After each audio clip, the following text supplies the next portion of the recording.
উনি তো ফ্যাসিবাদ বিরোধী আন্দোলনের নেতা। তিনি বললেন বিএনপির যত কর্মী আছে প্রস্রাব কইরা দিলে নাকি সব ভাইসে যাবে এই অন্য অন্য। আপনাকে বিনীত অনুরোধ করি, গত 16 বছর আপনার প্রস্রাব করতে নিষেধ করছে কেডা?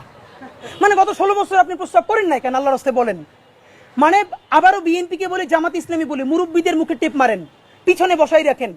এই আন্দোলনে যত শহীদ হয়েছে, যত যোদ্ধা, তাদের গ্রুপ, এইজ গ্রুপ 21 থেকে 35, বিএনপি জামাত ইসলামী সকলে আপনারা তরুণদেরকে সামনে আনেন। এই মুরব্বীদের কি কথা বলে দেখেন, বলে প্রস্রাব করলে ভেসে যাবে। এটা আওয়ামী লীগ তো বললে আমরা জিব্বে ছেড়ে ফেলতাম, এখন তো আওয়ামী লীগের চেয়ে উনি কি কথা বললো। তা আপনার একটা কথা বলি, এত প্রস্রাব যখন পেটে নেই 16 বছর রয়েছেন, 28 অক্টোবর 2023 পল্টনের সামনে যখন সমাবেশ হয়েছে, গ্রেনেড মারতে পারে নাই, তার আগে বুড়া নেতৃবৃন্দ মুহুর্মুহু কইরে পালাইলেন। আমরা বিএনপির কর্মী না, তবু 1 ঘন্টা সেখানে স্টেজের সামনে দাঁড়াইছিলাম, কোন একজন মাঝারি মানের নেতাও আসে কিনা আমরা প্রতিরোধ গড়ে তুলবো। একজনও পারেন নাই।